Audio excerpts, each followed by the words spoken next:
sempre respeitando a característica do jogador, né? Um canhoto que vai cortar para dentro, buscar tabelamento, buscar uma jogada combinada, mas partindo sempre da ponta direita em direção ao meio, tá? Antes do Panathinaikos, o TT teve uma passagem pelo Galatasaray.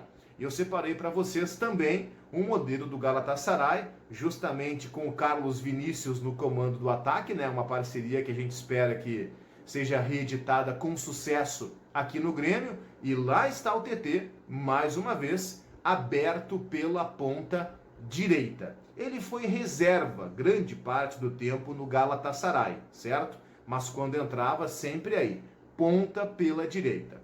Antes do Galatasaray, uma passagem curta pelo Leicester, em que boa parte dos jogos ele foi reserva também. Mas quando entrava na Premier League e nas Copas inglesas, de novo, ó, o mesmo posicionamento, aberto pela ponta direita. Acho que dá para entender onde é que a gente vai chegar logo mais aqui no vídeo, né? Mas vamos lá, sem pular etapas. A passagem dele pelo Lyon, uma boa passagem, 30 jogos com 8 gols e 8 assistências. Aberto pela direita. Esse jogo que eu separei para vocês, grande destaque foi o Lacazette, né? Centroavante, ex-Arsenal, enfim, e que fez muitos e muitos gols pelo Lyon, nesse jogo com a parceria, entre outros, do próprio TT. E ali está ele, de novo aberto pela direita. E na chegada do TT na Europa, via Shakhtar Donetsk, eu peguei esse jogo em que o Shakhtar foi comandado por um cara chamado Luiz Castro, que vocês, acredito, devem conhecer, né? E ali está, de novo, o TT aberto pela direita. O Alan Patrick jogando por dentro, enfim, o centroavante variava dependendo da temporada, mas sempre pelo lado direito. Bom, gente, não é preciso ser nenhum gênio para compreender que toda a passagem do TT pelo futebol europeu, ele jogou ali, pela ponta direita. Então, não é que eu ache que vai dar errado, assim, por antecipação. Claro que não, ninguém aqui tem bola de cristal, nem é essa a proposta. Mas eu não acredito, eu não tenho a convicção de que o TT vai ser o camisa 10 do Grêmio que muita gente está pregando, né? Eu acho que muitos dos que estão falando que o TT pode ser o 10, bom, ele usava a 10 no Panathinaikos, mas a 10 na camiseta, não era o 10 na característica. A gente viu nos mapas de calor e no posicionamento, ele podia jogar com a 35, com a 47, com a 93, entendeu? Ele era o 10 porque, bom, ele chegou lá como centro e tal, mas ele era o ponta pela direita. Então, o que eu imagino do TT no futebol brasileiro, sabendo que em toda a passagem dele pela Europa, ele sempre foi ponta direita, inclusive como o próprio Luiz Castro.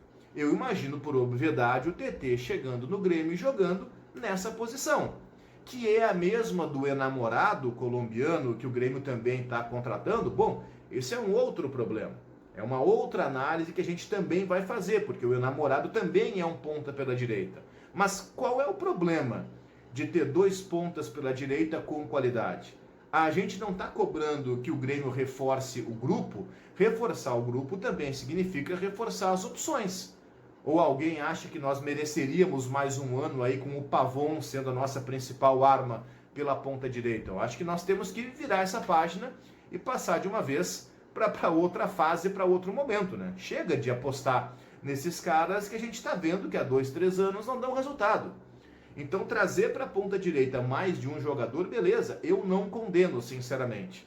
Agora, imaginar que o TT pode jogar pela esquerda ou ser o camisa 10, eu, sinceramente, não acredito. É diferente do William, por exemplo. Por quê? O William também sempre foi ponta, a vida inteira. A diferença é que o William foi pela esquerda, e é ainda pela esquerda. Mas eu até imagino, eventualmente, o William caindo mais para dentro, porque o William está com 37 anos, já em final de carreira, não tem a mesma condição física. O TT está com 25. O TT não está voltando para o futebol brasileiro porque o mercado da Europa se fechou para ele, ou para encerrar a carreira, ou coisa que o vale. O TT, ou porque ficou sem contrato.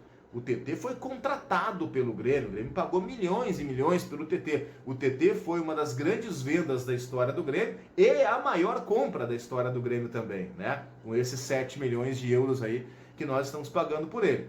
Então, esse cara que foi destaque e que teve em toda a sua carreira no futebol europeu essa posição bem definida de ponta pela direita, eu duvido muito que chegue no Grêmio e passe milagrosamente a atuar como camisa 10. Para mim, muito claramente, o Grêmio está trazendo um ponta pela direita e é assim que nós devemos tratar o TT, que eu considero muito boa contratação e torço, obviamente, que dê super certo o mais rápido possível, né? Porque a gente precisa bastante aumentar a nossa qualidade naquele setor do campo.